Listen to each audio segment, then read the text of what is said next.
Hey everybody, it's your pal Trandell. Welcome back. We're still playing some more Once Human. I'm absolutely loving this game. It's just been fantastic. So, I wanted to make a quick video going over some of the things I've experienced, some of the things I've seen in the game, and I wanted to talk about a couple things that I think Once Human does absolutely amazing, things that are great, things that have been a blast to encounter, and why I'm having so much fun, and transparency, some of the things that definitely needs some more work. So that's the point of this video. Let's get into it. Now, let's start with the good stuff because I think there's a lot more good than bad so far in the game. Crafting. If you've seen my in-depth review of where the closed beta is currently, then you kind of already know where I'm going. Crafting so far in the game has been fun. For the most part, it makes sense, it's enjoyable, it's a core mechanic of the game that works. Does it need a little bit of TLC, a little bit of improvements here and there? But overall, I think they're going in a great direction with the crafting system. The second thing that has absolutely just caught my attention and has been a very pleasant surprise is the open world. Now, unlike the day before, which, yeah, I will never get tired of, piling on that game because it's an absolute horrible mess and it deserves whatever, hopefully, short future it has before it. This game actually has a real living, breathing open world. As you can see, it is ginormous. I mean, I have had so much fun running around the world, exploring it, finding all the little nooks and crannies, and I haven't even scratched the surface, folks.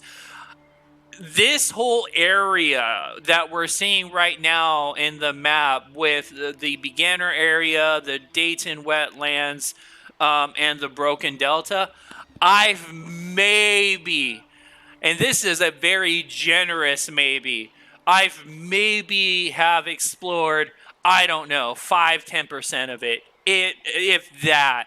It is huge, and it's not even the whole entire world.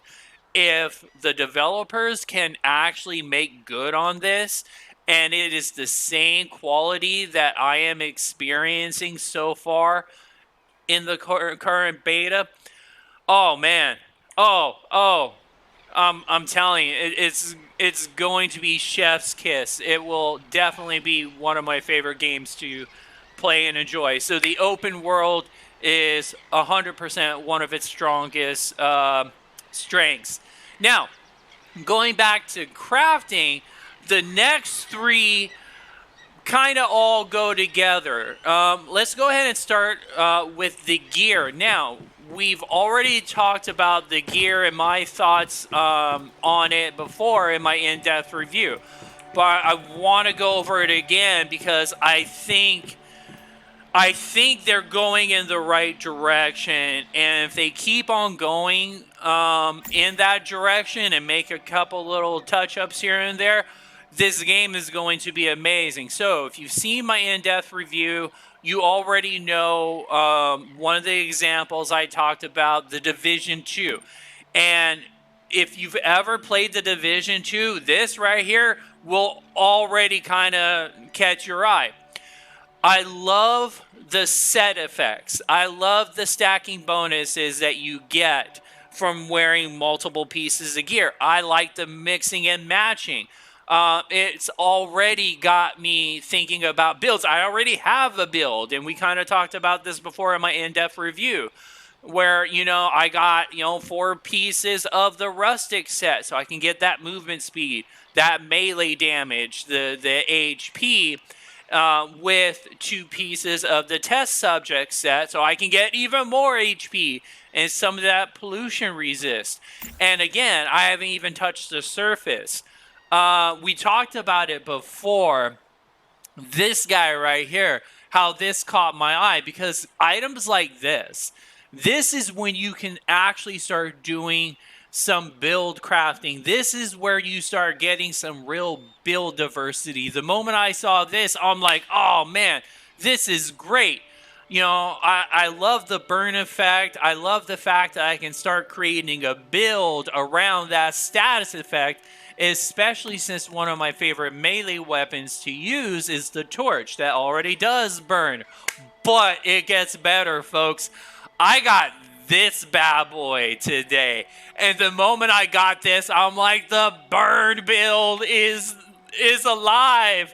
I'm like, all I need is that helmet, because with this, as you can see, the passives totally synergize with that burn build I was already thinking about. And this is the stuff that keeps me playing games. This is why I enjoy the Division 2 so much, and why I've been playing it for years now, is that build crafting, that theory crafting. I think games that will give their players the options and the tools and the toys to experiment, to try different things, those are the games that last, because having those options that build diversity keeps the game fresh. And it gives everybody a way to find a play style that works for them and they enjoy. You can totally do a burn build. You can totally do a melee build. So I think the gear, the build diversity, and the build crafting, they're 100% going in the right direction. The only thing I would be able to suggest to kind of build on that, and this is something else I found just recently. Again, I'm like grinding this game so hard right now because I've been having a great time. I've started finding that there are some tactical items that you can use, like this portable MG turret. Again, Division 2 vibes. There's even an assault drone. Okay, so somebody on this team is a Division 2 fan. And this is great. The only problem is they're consumables. They don't last that long. They're one-time use, and it costs a lot. My suggestion would be, instead of making them one-time use consumables, let us learn the skill, create the item, and then like maybe give us a couple extra gear slots just for those items where you can put in that turret. And now you got a turret that, instead of being a one-time use consumable, put it on like a 30-second cooldown. Hey, it lasts 15 seconds. It's on a 30-second cooldown. Again, like the Division 2. Same thing with the assault drone. Maybe give us some healing options. A healing grenade where we can throw it at our teammates and ourselves to help sustain during some of those boss fights. Because healing and sustain is definitely, in my opinion, not in a great place right now, especially in the early stages. It's really hard to find enough items at times to create, only really honestly one viable healing item we have in the game. And it's kind of rough. Give us some more options. Again, that build diversity. Maybe even give us a third slot where we can craft really unique items that only drop off of bosses, and those could be on like a 60-second cooldown or a 45-second cooldown, and give us the ability to mix and match, and again, keep the game fresh, especially since this is, a multiplayer MMO, and there are things like dungeons and bosses and stuff like that, and I'm pretty sure in the future there will be raids. Give us some stuff to build around, to build groups around. Somebody can come in with some healing items, maybe some tank items or something, or again, like the portable turret or the assault drone, maybe a flame turret. So I can totally take my burn build to a whole nother level where I drop down a little flame turret or something. That would just take this to again a totally new level and just give people options.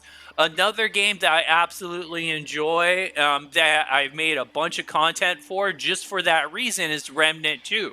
You have so many different ways you can play that game. The theory crafting, the build crafting is top notch, just like it is in the Division 2. If once human can do that, oh man, I'm gonna be sold, absolutely sold. So the last thing I want to talk about is progression. So far, progression has been feeling good. Now I know there's a lot of people that have kind of talked about and criticized how, some of the zombies can be a little bit slow.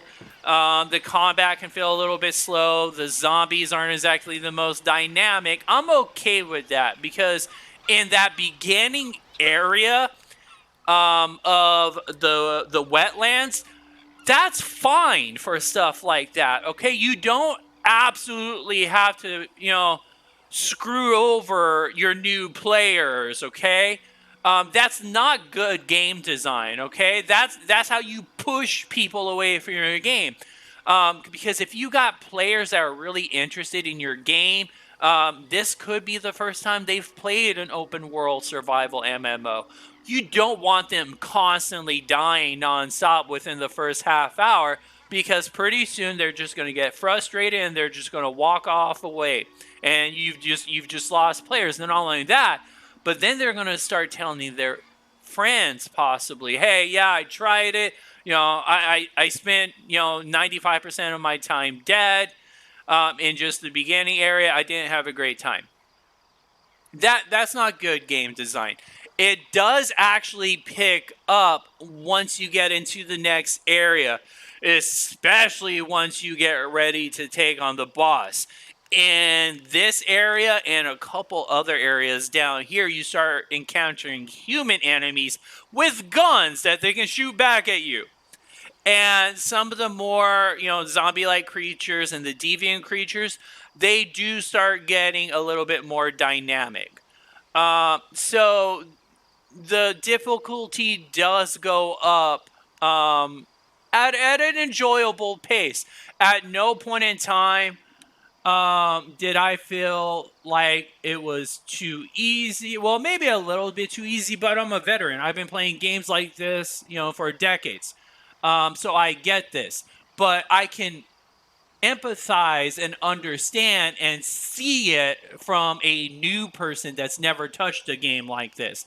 The progression, looking through that spectrum, somebody in between, all the way to a veteran level, I can understand why the enemies in the starting zone aren't super hardcore, and I agree with that decision, and I think it's okay where it is, because in this area it does start to ramp up the difficulty. So progression so far feels decent. I feel that the time and effort I have put into my character, with the gear and the crafting, has helped me feel like I am getting powerful, but not overwhelmingly so. So the progression's definitely in a good spot. Now let's talk about some of the things that still need some work, because let's all be honest. During closed beta, this is the time to talk about things like this. It's the time to be honest about some of the things that do need some touching up on. And the first one, oh my god, the first one I gotta start with is chat. The chat function in this game, folks, it's horrendous. It is horrible. It is bad. As much as I have been enjoying this game and having a good time with it, the chat is one of the absolute worst I've ever encountered in any game I've ever played. And the thing that kind of blows my mind is it's a chat function. This isn't some brand new mechanic that we have never seen. There has been chat in MMOs pretty much ever since there's been MMOs almost. It's not like they had to reinvent the wheel. They just had to give us some tools to talk with people.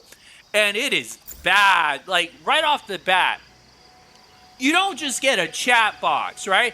It, like, takes up, like, a quarter of your screen.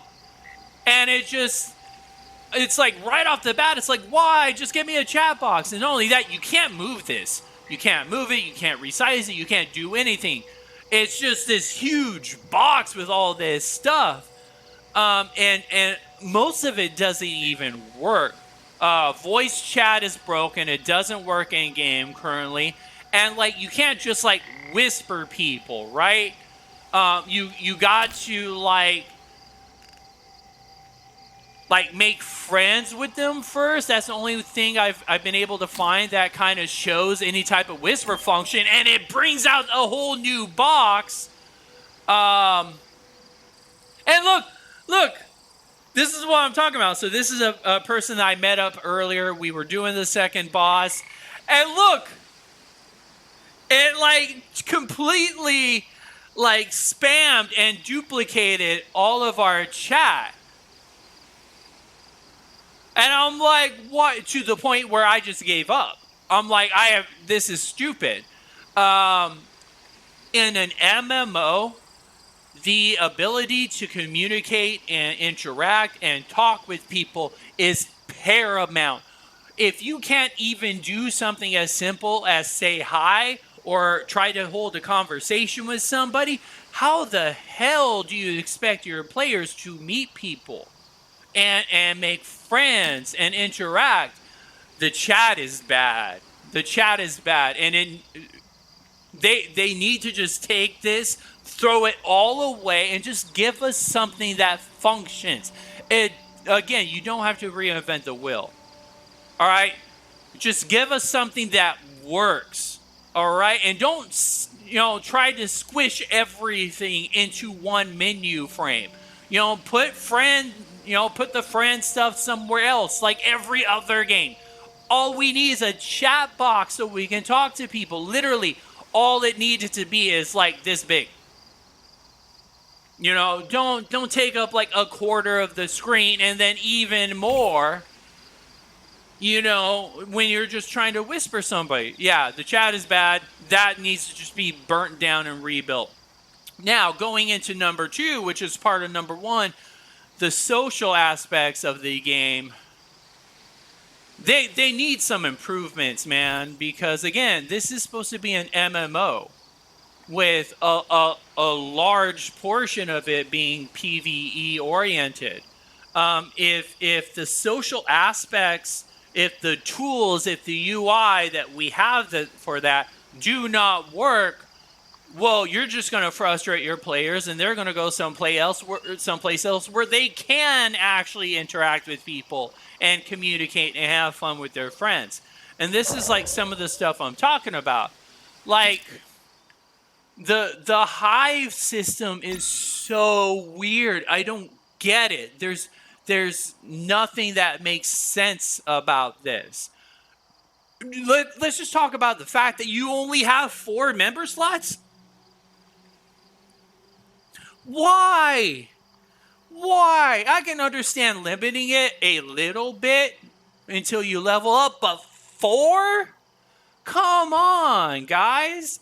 And this right here, this is one of the things that has completely, this is outside of chat.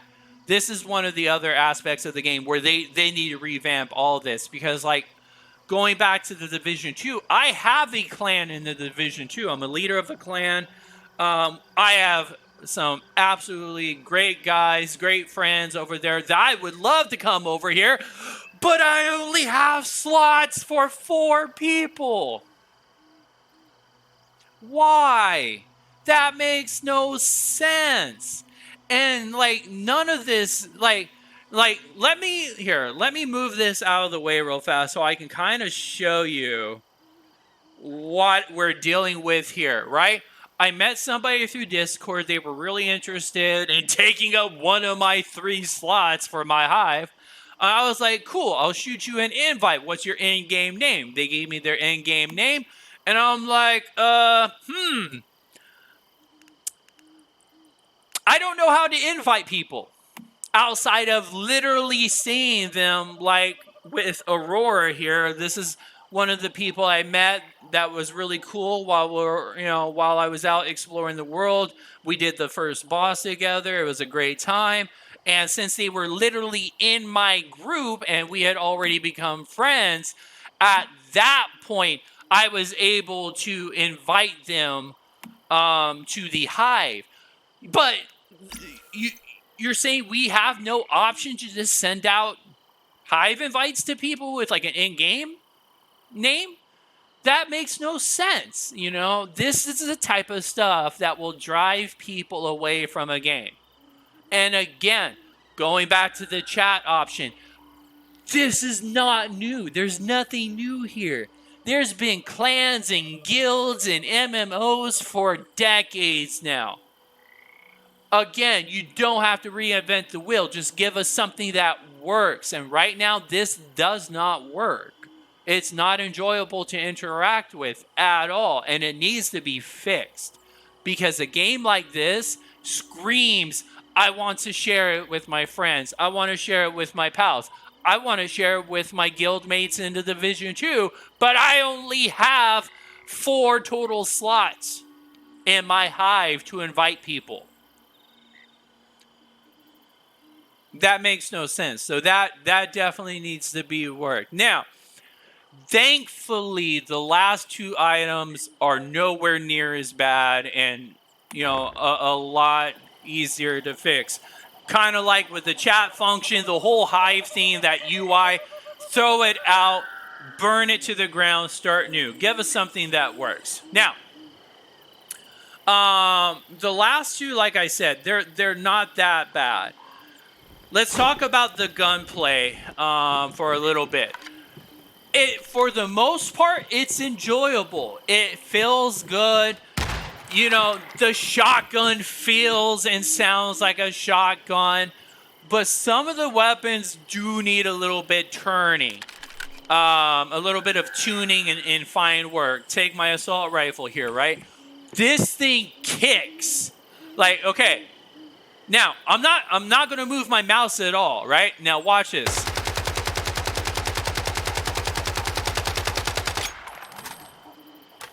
The kick, the recoil on this AR is absolutely stupid.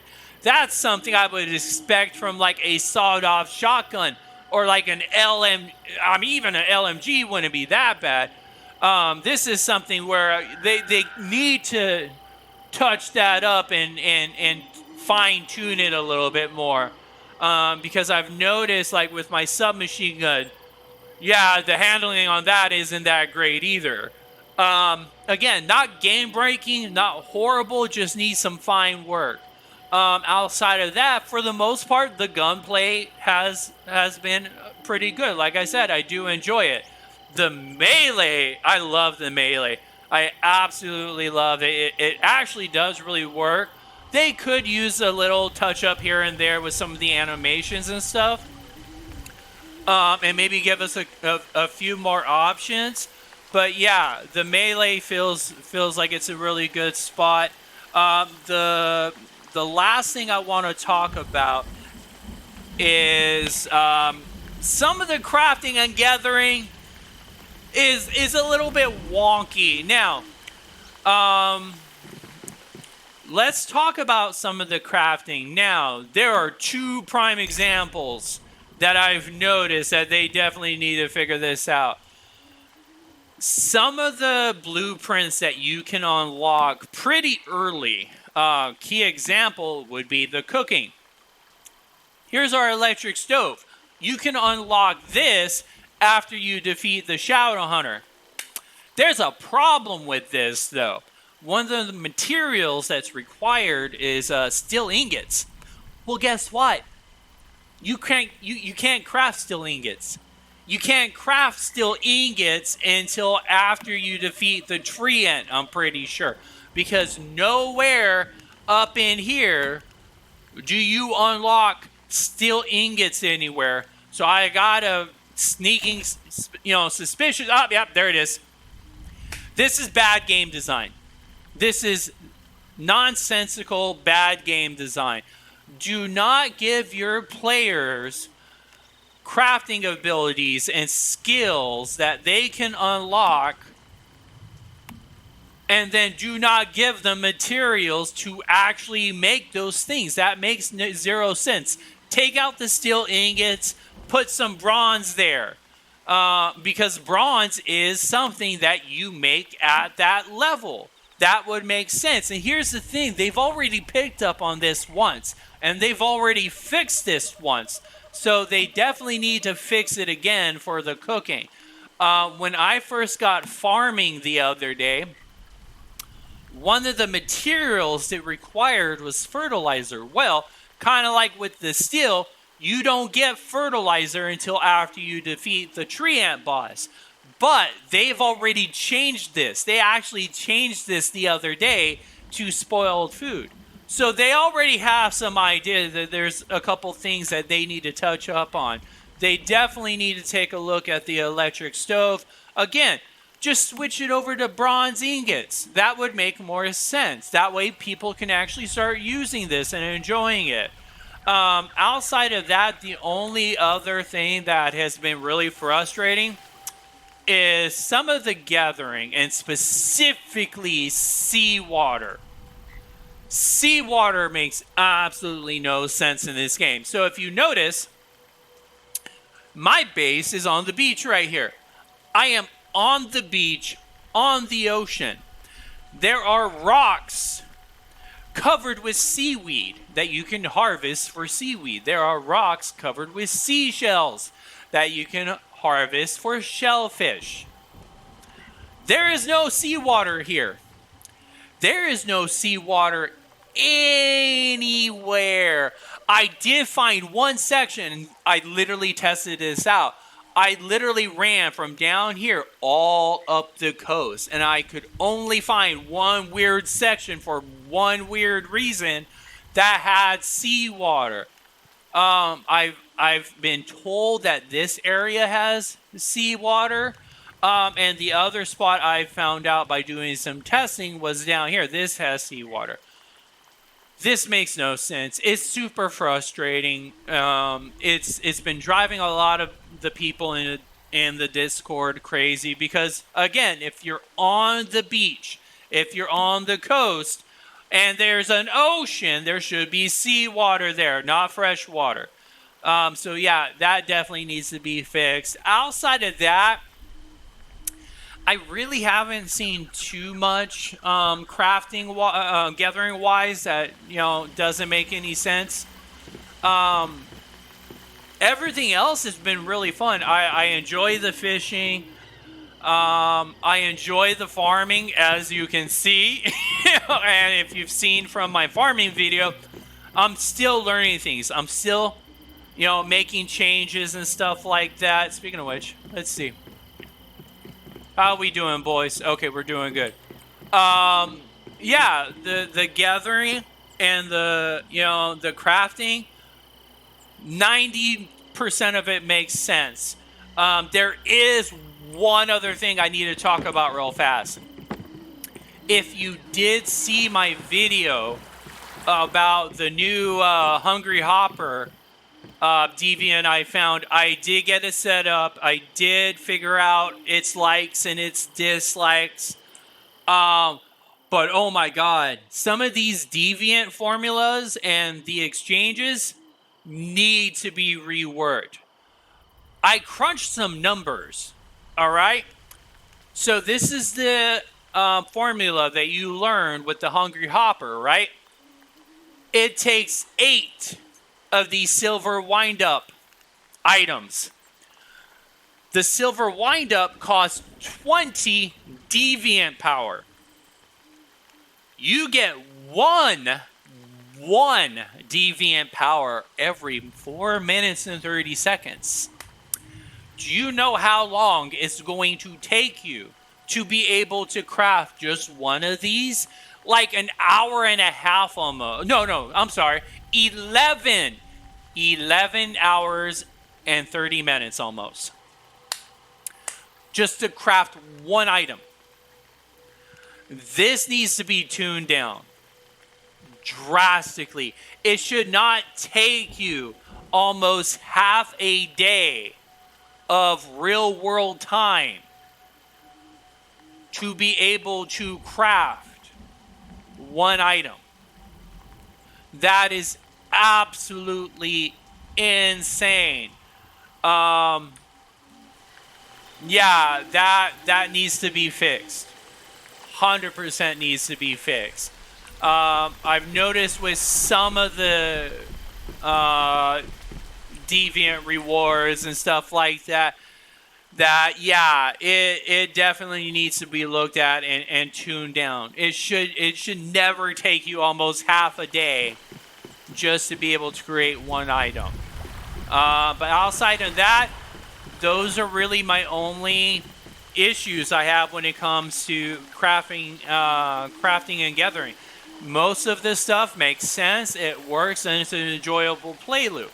So yeah, that's the video. I mean, I am 100% having a completely amazing time in this game.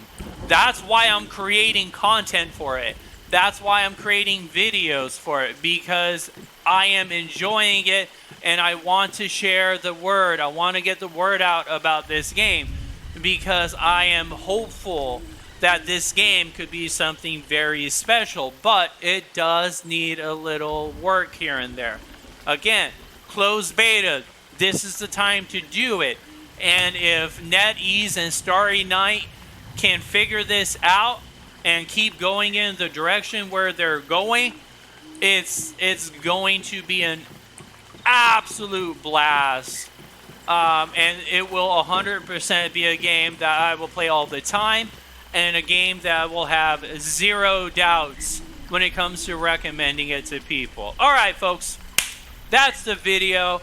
Thank you, everybody. I'm already starting to get some traction with my Once Human content. I'm already getting messages from people in the Discord saying, hey, thank you for the farming video. Thank you for the Deviant Guide video. It made a lot of sense. It helped me out. And that is the stuff I live for. I appreciate those comments. It means a lot to me. And I'll keep on making content because I think it's a great game. As always, everybody, I appreciate you all.